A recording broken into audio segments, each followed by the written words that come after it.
Sure ka mag-work? Oo naman. Hindi kasi ako naniniwalang madaming taong in love ngayon. Mas magaling lang magtago yung mga cheaters. At tayo magre-reveal nun sa mga biktima kasi Kasi may mga taong nahihirapang magsabi pag alam nilang niloloko yung kaibigan nila ng partners nila. So, we're saving them from a difficult conversation and at the same time, makakawala sa toxic relationship yung mga victims of cheating. O, di ba? Win-win.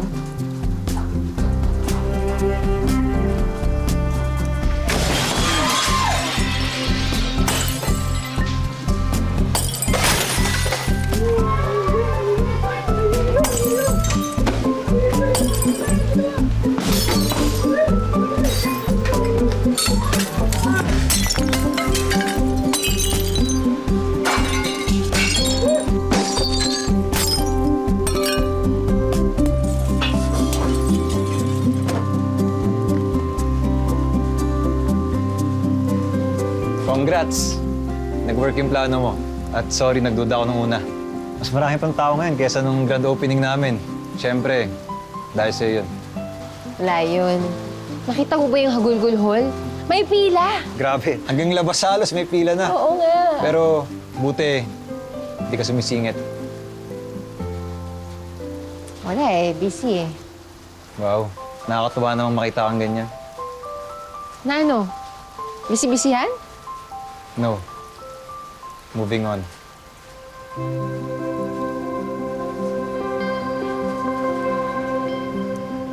Tin.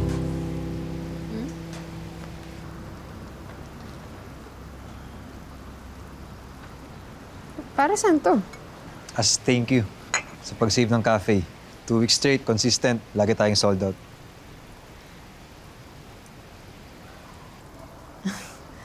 Alam mo ba? Favorite ko to. Actually, yes. Alam ko. Niregaluhan mo ako noon ng favorite kong lavender candle. It's the little things that made me fall for you. So, ikaw pala si Betty. Binasa mo yung letter ko sa wall. Invasion of privacy yun ah. To be fair, nakasulat sa isang public place, tsaka hindi ko alam na sulat mo yon until nakita ko yung mga sulat mo sa orders. Kahit na, hindi pa rin valid reason yun. Alam mo ikaw, tatamaan ka na talaga sa akin eh. Ah, talaga? Baka gusto mong ikaw tamaan sa akin.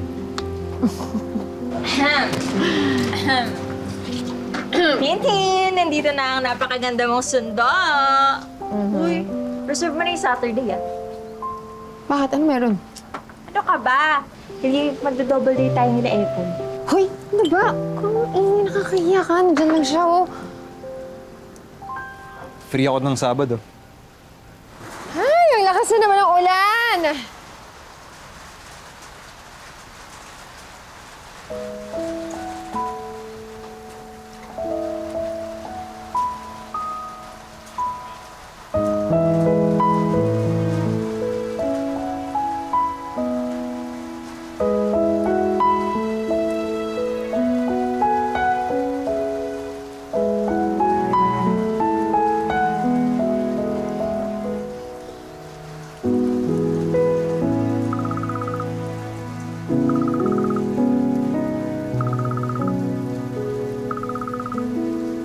Hello?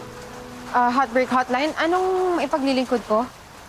Hi, this is Ron. Actually, mas advice sana ang kailangan ko. May friend kasi ako na nag-cheat sa girlfriend niya.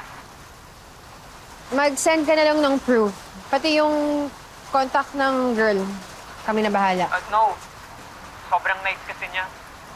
Gusto kong ako na magsabi, it's just that hindi ko alam kung tama ba yung ginagawa ko.